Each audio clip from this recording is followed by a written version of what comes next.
এমন মহান মেহেরবান রব যে চিনে না, খোদার কসম সে আহাম্মকার বেউকুফ ছাড়া, মূর্খ ছাড়া আর কিচ্ছু না। দুই চার শব্দ এই যেগুলা পইরা মনে করছে অনেক ভাত খাইবা, এই ভাত মূর্খও খায়। তুমি তো মনে করছো কিছু পড়ালেখা কইরা মনে করছো বাড়ি গাড়ি করবা, দুনিয়া ভোগ করবা, তোমার চাইতে বেশি দুনিয়া মূর্খ বকলম, নাম দস্তখত করতে জানে না, টিপসই দেয়।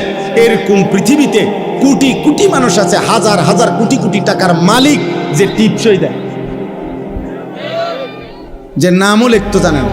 তো ওই দুনিয়া ভোগ করে কেমনে, ওই নেতাগিরি করে কেমনে, ওই বিল্ডিং করলো কেমনে, ওর টাইলস লাগাইলো কা, ওর ঘরে তো প্রত্যেক রুমে ফ্রিজ, এসি, ওই দিয়ে 1 কোটি টাকা দামের গাড়ি চড়ে। আমি তো দেখছি হেরে যে পিএইচডি হোল্ডার, তার অধীনে চাকরি করে পিএইচডি ডিগ্রিধারী, ডক্টরের ডিগ্রিধারী, হেরে স্যার কয়। আমি নিজে নিশ্চিত জানি, আমার পরিচয় করে বলছে এবারটা স্যার কি তাই তার বাপেও বোঝে না,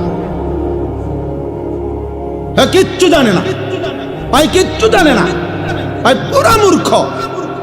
কিন্তু বেচারার অধীনে শিক্ষিত উচ্চ শিক্ষিত ব্যক্তি চাকরি করে, উনি বেতন দেয়, মূর্খ মিয়ায় বস। দুনিয়া মালিক যারে চাই তারে এমনি দেয়। হাতিকে আল্লাহ তাআলা প্রতিদিন, প্রাণীবিদ্যা গবেষকদের কথা হলো হাতি একদিনে 250 কেজি খাবার খায়। জঙ্গলের হাতি 250 কেজি, 90 লিটার পানি পান করে হাতি। তাইলে বলেন দুনিয়া হাতি বেশি ভোগ করে না? কথা বলেন না কেন? তাহলে একটা তিমি কমপক্ষে 200 জন সামর্থ্যবান পুরুষের সমপরিমাণ খাবার একবারে খায়।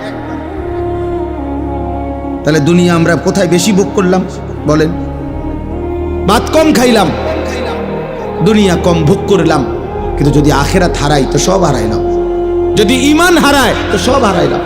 আমার শায়েখ আল্লামা মুফতি মুশতাকুন নবী কাসিমি হুজুর বলেন, আল্লাহকে পেয়ে কেউ যদি গোটা দুনিয়াও না পায় সে কিছুই হারায়নি, আর আল্লাহকে না পেয়ে কেউ যদি গোটা দুনিয়া 1,000,000 পায়, খোদার কসম সে কিছুই পায়নি। আল্লাহকে পেয়ে সব হারালেও কিছুই হারায় না, আল্লাহকে না পেয়ে সব পেলেও কিছুই পাওয়া হয় না। দুনিয়া 1000 বার মিললেও এটা আল্লাহর সন্তুষ্টির চিহ্ন না।